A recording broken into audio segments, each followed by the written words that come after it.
আচ্ছা, তোমরা কে কে শাড়ি পরতে ভালোবাসো? আমি শাড়ি পরতে ভীষণ ভালোবাসি।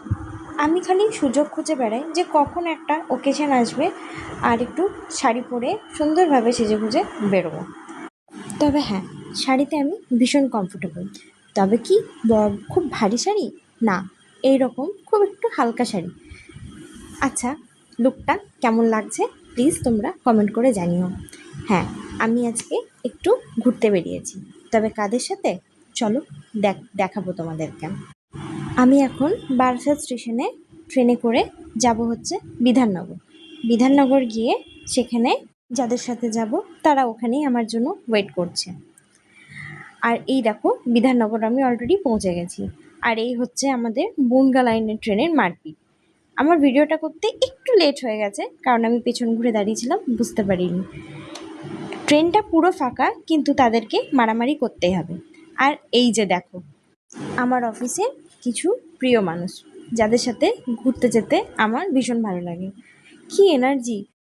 সবাই সারাদিন ডিউটি করে এসে তাও ঘুরতে যাওয়াটা ম্যান্ডেটরি, ঘুরতে যেতে হবেই। এই প্ল্যানটা আমাদের আগের মঙ্গলবারই হয়েছিল, কিন্তু বিশেষ কিছু কারণে প্ল্যানটা ক্যান্সেল হয়ে গেছিলো।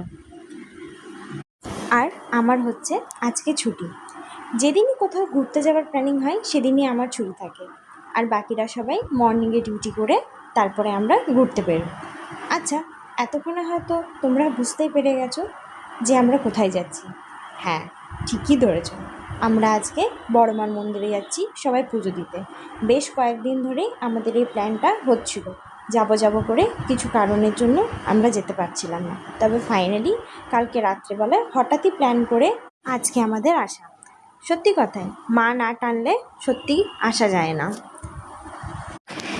এখন ঘড়িতে ওই ঠিক 6টা, সাড়ে 6টা নাগাদ বাজে।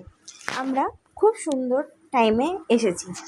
আর আমরা ভীষণ লাকি যে আজকে আমরা মায়ের সামনে থেকে আরতি দেখতে পাবো। তাহলে আমাদের সাথে তোমরাও একটু দেখো মায়ের আরতি।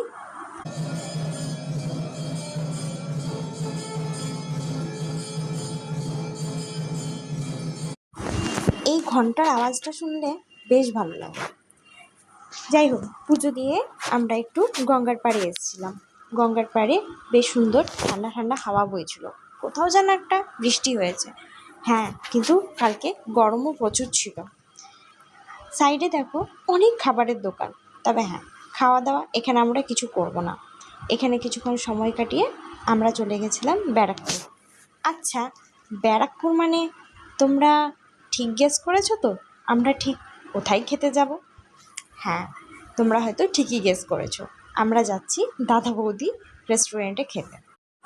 এই যে আমরা চলে এসেছি রেস্টুরেন্টের ভেতরে। সত্যি সবাই অফিস করে ভীষণ টায়ার্ড। এখান থেকে খেয়ে দিয়ে আমরা বেরিয়ে পড়ব বাড়ির উদ্দেশ্যে। চলে এসছে আমাদের বিরিয়ানি। এই কলা পাতার উপরে খাবার আমার ভীষণ ভালো লাগে, দেখতেও খুব সুন্দর লাগে, একটা অ্যাস্থেটিক ব্যাপার আছে। আমরা অর্ডার দিয়েছিলাম 2টো মাটন বিরিয়ানি আর একটা দাদা বৌদি স্পেশাল চিকেন বিরিয়ানি। যাই হোক, খাওয়া দাওয়া আমাদের কমপ্লিট। আমি সবাইকে এখানেই টাটা বলে এই দিক থেকেই বাড়ি বেরিয়ে যাব, কারণ আমার এখান থেকে একদম ডাইরেক্ট বাস অ্যান্ড বাড়ি। বাসটা পুরো চাপাডালি মোড় পর্যন্ত না আসার জন্য শুভকে আবার আমাকে আনতে যেতে হয়েছে। যাক, ছুটির দিনটা আজ আমার বেশ ভালোই কাটলো সবার সাথে আনন্দ করে। আচ্ছা, কেমন লাগলো আমার এই ভিডিওটা সবাই প্লিজ কমেন্ট করে জানিও। And please please please like and একটু শেয়ার করে দিও। Thank you.